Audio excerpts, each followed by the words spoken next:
Sebenarnya tahapan untuk program ini yang pertama WBK dulu. Setelah kita dapat predikat WBK, baru WBBM. Tapi WBK dulu yang harus kita peroleh. Pelaksanaan kegiatannya tidak dilaksanakan secara berkala. Ini mungkin yang kami perbaiki untuk tahun ini. Mitigasi ini maksudnya apa? Mitigasi resiko kerja Anda. Contoh mengenai pengendalian gratifikasi, pungli, itu yang tahun kemarin kami tidak punya. Apakah represif lebih banyak dibandingkan preventif atau substantif? Tapi saya yakin, aku yakin masih lebih banyak substantif dan preventif yang di Pamekasan. Hanya sebagian kecil kalau kita mau lihat, kita bandingkan dengan jumlah penduduk. Oh, siap. Iya Mas ya. Kalau ya. kita bandingkan dengan jumlah penduduk.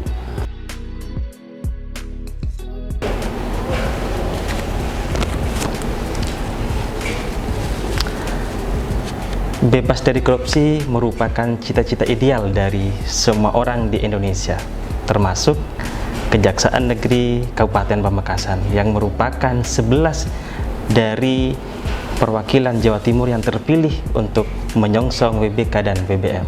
Assalamualaikum warahmatullahi wabarakatuh. Waalaikumsalam. Selamat pagi Bapak Kejari. Pagi ini saya mempunyai kesempatan emas berbincang mengenai bagaimana menyongsong Kejari Pamekasan untuk menuju WBK. Mungkin kali ini merupakan pembahasan yang sangat menarik ya. Ya. Bisa diulas sedikit oleh Pak Kejari bagaimana Kejari Pamekasan menyiapkan berbagai hal untuk menyongsong WBK dan WBM. Sebenarnya tahapan untuk program ini yang pertama WBK dulu. Setelah kita dapat predikat WBK, baru WBBM. Tapi WBK dulu yang harus kita peroleh. Nah, untuk Kejaksaan Negeri Pamekasan ini tahun ketiga kita berjuang. Makanya di tanggal 30 Januari 2022 kita bikin pencanangan kembali zona integritas, Mas. Kita bikin pencanangan zona integritas. Kebetulan pada waktu itu kita buat lagi tren waktu itu parodinya lagu dari Peter Pan yang terdalam. Nah, berhubung kita ini yang ketiga, judulnya kita ganti jadi yang terulang. Tapi walaupun begitu, saya dan seluruh pegawai, seluruh karyawan di Kejaksaan Negeri Pamekasan tetap semangat supaya kita bisa menuju wilayah bebas korupsi dalam memberikan pelayanan kepada masyarakat. Dan ini memang harus kita terus upayakan. Oke, diketahui bahwa ini merupakan satu-satunya ya di wilayah Pulau Madura, representasinya Pamekasan. Nah, ini kan sangat luar biasa untuk menuju ke sana, dan kesempatan ini tidak banyak juga dilirik oleh kabupaten sebelah, baik Sumeneb, Sampang, dan Bangkalan. Pamekasan yang merupakan satu-satunya di Madura, apa yang mendasari ini begitu? Mungkin yang Sampang, Bangkalan, Sumeneb pergantian Kajarinya di Maret kemarin. Sementara saya sudah hampir 2 tahun di sini. Iya. Mungkin karena Kajarinya baru berganti, yang di wilayah Madura yang lain mereka masih mapping dulu. Nah, ini untuk menuju ini kita terikat dengan jadwal yang ditetapkan oleh Kementerian Pan-RB melalui Kejaksaan Agung. Sudah ditetapkan jadwal tanggal sekian untuk kegiatan ini, tanggal sekian kegiatan ini, tanggal sekian kegiatan ini. Karena saya yang sudah lama di sini, ya jadwal itu mungkin masih terikuti oleh saya, sehingga tim kita dari awal tahun memang sudah kita gerakkan untuk semangat lagi kita menuju predikat zona wilayah bebas dari korupsi. Oke, semangat yang tak terhenti selama 3 tahun terakhir ini, dan juga tadi ada yang terulang begitu semangatnya. Nah, kira-kira apa yang perlu dievaluasi ini kan sudah 2 tahun berjalan kan mengajukan. Tentunya kan sudah banyak mempersiapkan. Kendalanya apa sih? Hasil surat yang kami terima dari Kejaksaan Agung, evaluasi pelaksanaan yang tahun kemarin, itu kami belum punya mitigasi peta risiko. Kemudian evaluasi pelaksanaan kegiatannya tidak dilaksanakan secara berkala. Ini mungkin yang kami perbaiki untuk tahun ini. Mitigasi ini maksudnya apa? Mitigasi risiko pekerjaan ya. Contoh mengenai pengendalian gratifikasi, pungli, itu yang tahun kemarin kami tidak punya. Oh, siap. Jadi tahun ini kami siapkan itu peta risikonya, bagaimana cara mencegahnya, mitigasikan itu, bagaimana menanggulangi nanti. Ini sasaran yang rawan terjadi pungli di bagian ini, yang rawan untuk gratifikasi di bagian ini. Ini yang sudah kita lakukan pemetaannya. Otomatis yang rawan-rawan kalau mengenai pungli, kemudian gratifikasi di wilayah-wilayah pelaksanaan tupoksi. Oke, siap. Nah, persiapannya sudah 3 tahun. Untuk menuju itu apa aja yang diperlukan nih? Ada 6 area perubahan, Mas. Tapi kayaknya saya harus baca. Oh, siap, udah apa-apa. Takut salah nanti, Mas. Ya, soalnya kan berkaitan dengan data juga kan. Iya, bagiannya. Nah, kalau berbicara dulu sebelum ZI, di kantor kita ini sarana dan prasarana kantor belum memadai dan kurang tertata. Kemudian tidak ada ruang pelayanan hukum dan pelayanan publik, kemudian belum ada ruang diversi, ruang konsultasi hukum juga tidak ada, ruang laktasinya tidak ada, belum terkelola aplikasi elektronik, banyak, Mas. Termasuk masih terbangun stigma bahwa kejaksaan sebagai lembaga yang menakutkan, seram dan kurang ramah dalam memberikan gitu pelayanan. ya. Mungkin hasil evaluasi sendiri ya, Iya. Jadi itu yang berusaha kami ubah, sehingga ada yang kami lakukan, ada 6 area perubahan yang harus kita lakukan untuk mencapai WBK ini, Pak Mas. Yang pertama ada area manajemen perubahan. Area pertama itu di manajemen perubahan. Kemudian ada area kedua, penataan tata laksana. Siap. Area ketiga, penataan sistem manajemen SDM. Area keempat, penguatan akuntabilitas. Area kelima, penguatan pengawasan. Dan area keenam, peningkatan kualitas dan inovasi pelayanan publik. Ini yang sudah kita lakukan 6 area. Yang menarik ini adalah penguatan SDM. Ya. Karena pendorong utamanya adalah SDM begitu. Ya. Nah, dalam menopang berdaya saingnya SDM di Kejaksaan Negeri Pamekasan ini, apa yang sudah dilakukan begitu untuk menuju WBK dan WBM? Apakah ada treatment khusus atau ada hal-hal yang perlu diikuti secara legal dari para karyawan ASN yang ada di sini? Nah, untuk mendukung SDM yang kuat, kami selalu mengusulkan dan memberikan kesempatan seluas-luasnya bagi pegawai, misalnya yang mau ikut S2. Itu kita berikan kesempatan. Kemudian diklat apapun diklat yang ada, selalu kita usulkan untuk mengikuti diklat, baik itu teknis, penjenjangan karir, itu semua kita usul pegawai untuk mengikuti pelatihan, pendidikan. Mudah-mudahan dengan ilmu yang mereka dapatkan nanti sampai kemari SDM kita jadi kuat. Ada juga pelatihan-pelatihan, seminar-seminar online, webinar-webinar. Sekarang kan lebih mudah sebenarnya mengikuti, kayak untuk seminar sudah ada webinar, nggak perlu kita kesana kemari, cukup dari kantor ikut webinar. Itu yang sudah kita lakukan. Kemudian kita lakukan pemetaan, kalau istilah kerennya dulu, right man on right place. Right man on right place. Ya. Kita lakukan sama halnya dengan on the track begitu ya. Iya, right man on the right place. Misalnya ada orang yang ahli di bidang Intel. Dia kita tempatkan di Intel.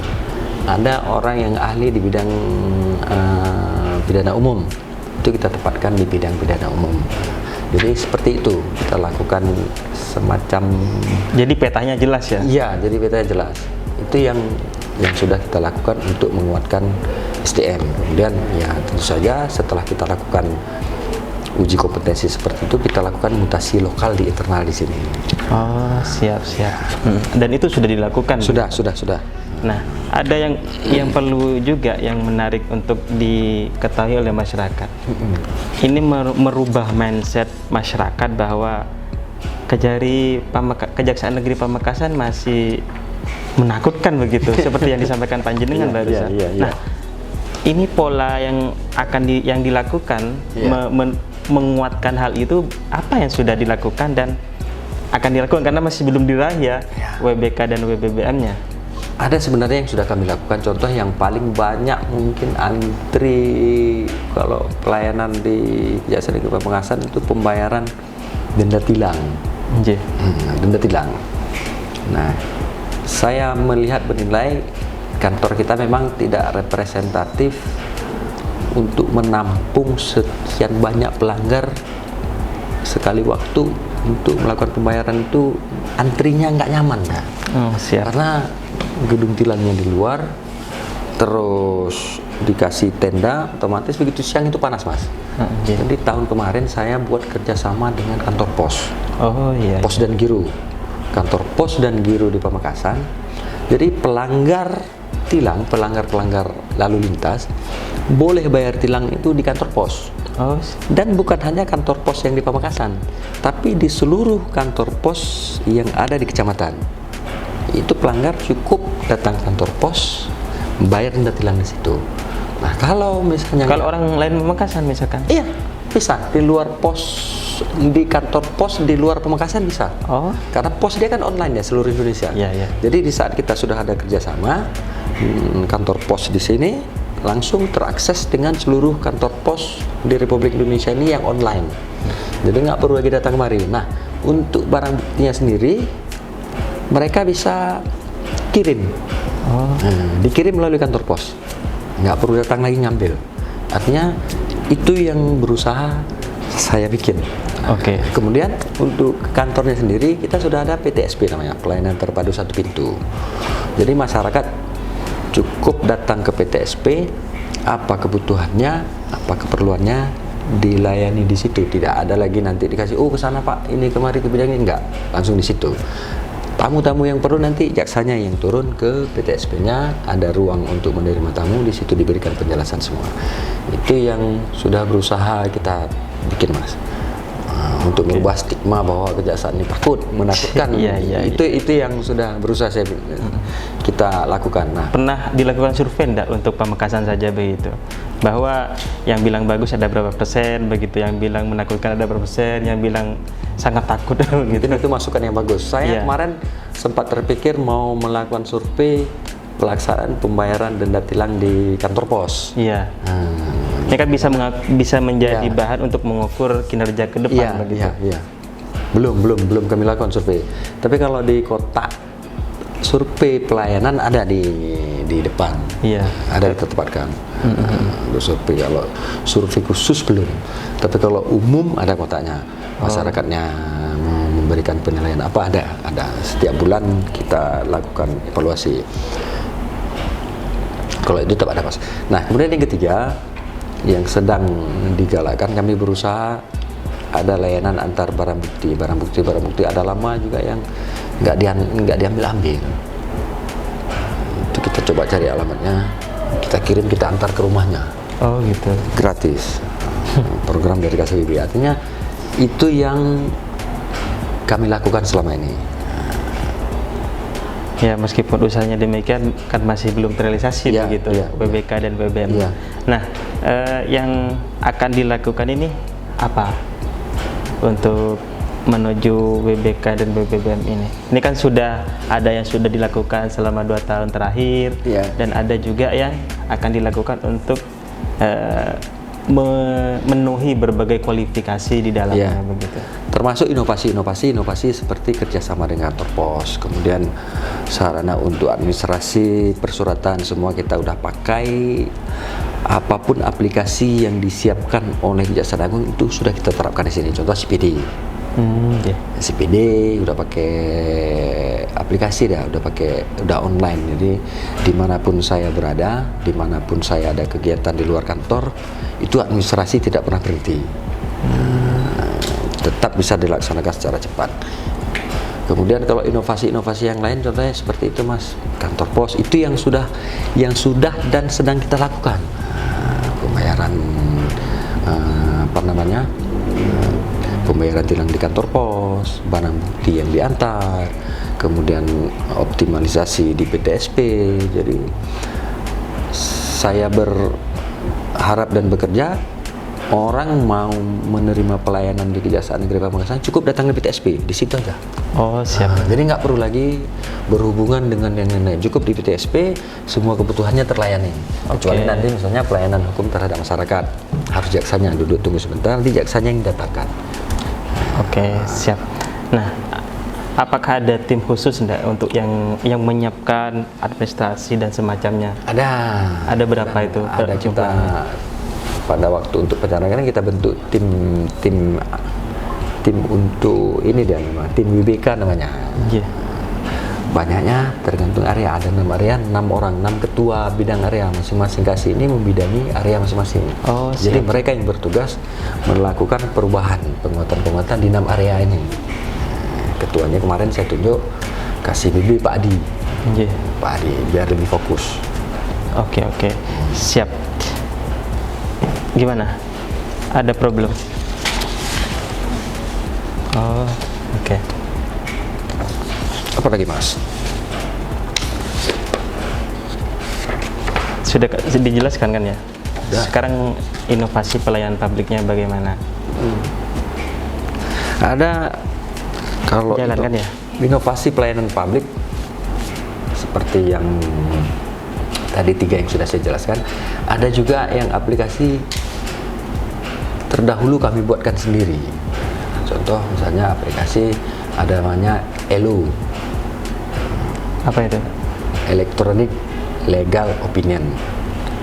Ada yang ELA, Electronic Legal Assistant. Kalau legal opinion itu pemberian opini tentang hukum. Biasanya yang boleh kita berikan kepada lembaga-lembaga pemerintah, dalam hal ini Pemkab atau BUMN atau BUMD. Itu mereka bisa melalui per surat aja, ada aplikasinya, tinggal masuk, kirim. Nah itu, jadi nggak perlu bertemu dengan orangnya lagi. Oh, siap. Kita siapkan itu, kebetulan waktu itu masih COVID, menghindari bertatap muka dengan orang, pencegahan penyebaran virus corona, tapi pekerjaan pelayanan tidak terlaksana. Jadi kita siapkan aplikasinya, itu ada. Oke, siap. Dari sisi pelayan publik ini, teringat di awal saya masih Kejaksaan Negeri masih menakutkan begitu kan ya. Nah, sesuai dengan pernyataan panjenengan. Ya. Nah, upaya yang akan dilakukan ya selain yang sudah dilakukan ini apa begitu? Ya. Khususnya dalam melakukan penegakan hukum secara humanis kepada siapapun, begitu. Kalau berbicara penegakan hukum itu sebenarnya harus kita lihat ada 3 perspektif ya.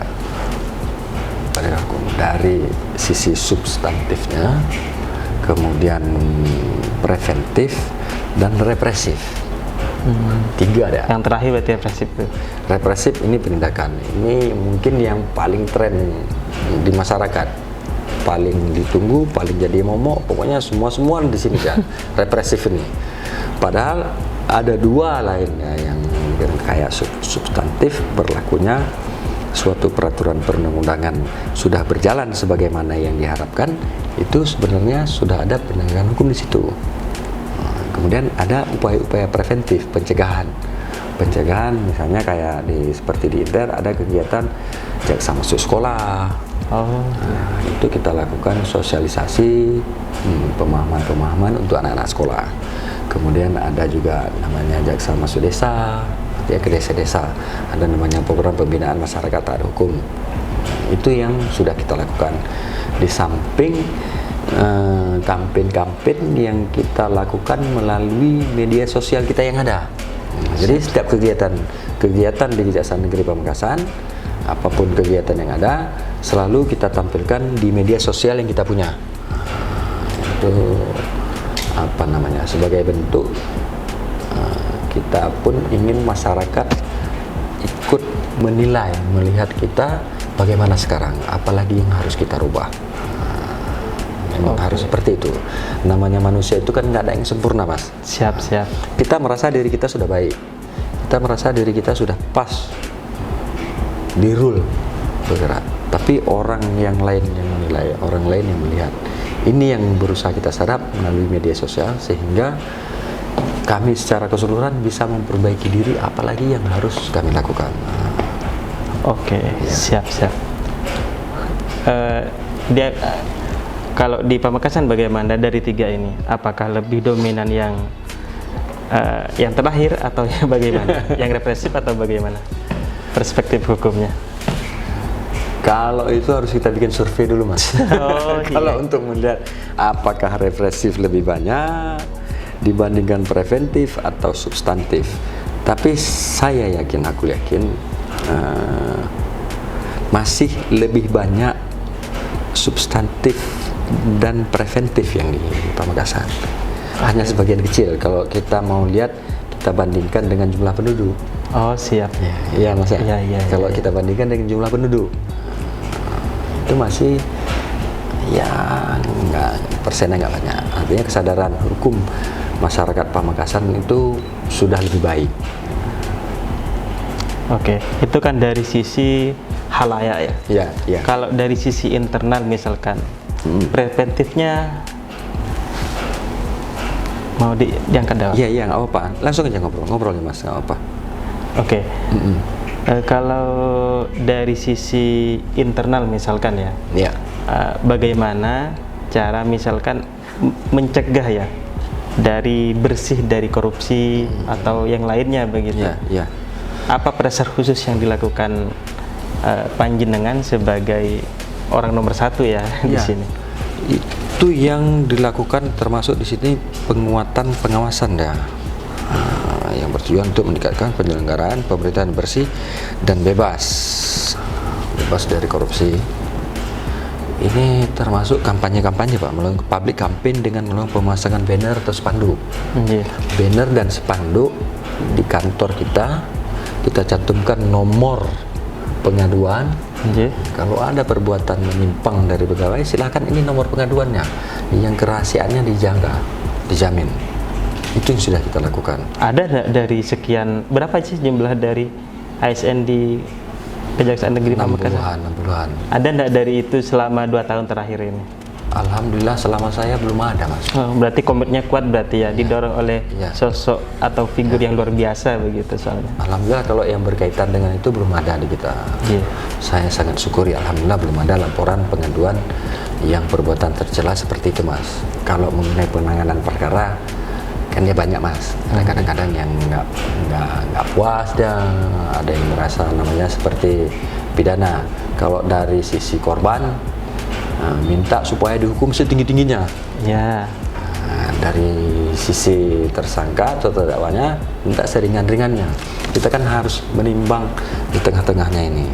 Sesuai dengan hukum positif yang ada di Indonesia. Iya, sesuai. Nggak bisa kita lantas untuk penghukuman itu sebagai balas dendam, enggak. Karena untuk penghukuman sendiri di kita namanya pemasyarakatan, lembaga pemasyarakatan, sudah bukan balas dendam dia. Tapi vonis yang dijatuhkan, hukuman yang dijatuhkan itu kita harapkan berubah dia ini, pelaku-pelaku tindak pidana setelah menjalani hukuman bisa menjadi kembali ke masyarakat. Muaranya kan awareness berarti ya? Ya, artinya lembaga pemasyarakatan, bukan penjara namanya, lembaga pemasyarakatan, sehingga diharapkan dengan hukuman yang sudah dijalani nanti keluar lagi sudah bisa jadi bagian dari masyarakat. Kalau dari sebelumnya asosial menjadi sosial, menjadi orang-orang yang bisa bersosialisasi lagi dengan masyarakat. Itu yang untuk penghukuman. Nah, yang seperti ini ada 2 atau 3 laporan itu dan sudah diklarifikasi sudah. Clear, sudah clear, nggak ada masalah ya. Oke. Misalkan ya ada ditemukan apakah ada konsekuensi pemecatan atau tidak lagi sebagai ASN, ada nggak sanksi indisipliner namanya? Ada. Kalau sanksi indisipliner kita semua sama. Oh iya. DPP disiplin pegawai negeri ASN sama dia. Oh. Tahapan-tahapannya ada semua. Nggih. Tetap ya. Kalau pidana pun, dan bukan kita yang melaksanakannya, tapi di Kejati nanti, Kejaksaan Agung lebih jauh lagi di atas saya. Oh siap. Saya pun bisa dihukum. Jadi bukan saya, tapi di atas saya lagi. Di atas saya lagi, lebih sakti lagi orangnya. Oke, siap.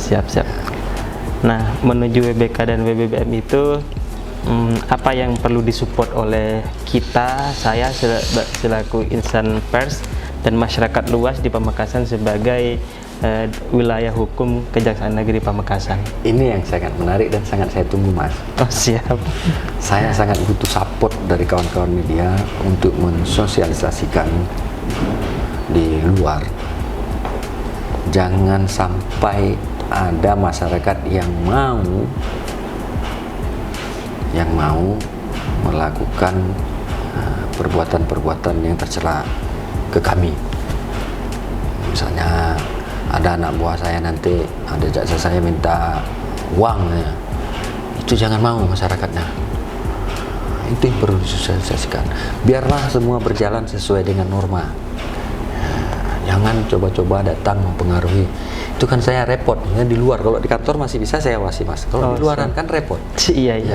Jadi ini sangat saya harapkan peran media dan masyarakat luas untuk mendukung kami. Artinya mendukung bagaimana? Ya kalau memang ada keluarganya yang masuk ke ranah pidana yang kita usut, ya sudah, biarlah kami bekerja dengan hati nurani, nggak perlu diintervensi, dipengaruhi dengan hal-hal yang tidak baik. Itu yang sangat kami butuhkan. Mudah-mudahan kalau dukungan semua kalangan untuk menuju seperti ini, saya yakin terwujud. Tapi memang butuh dukungan dari seluruh elemen masyarakat, termasuk mengingatkan semua. Instansi vertikal dan horizontal ya? Iya, sangat penting. Selama ini bagaimana koordinasinya? Baik, kalau selama ini koordinasi masih berjalan dengan baik.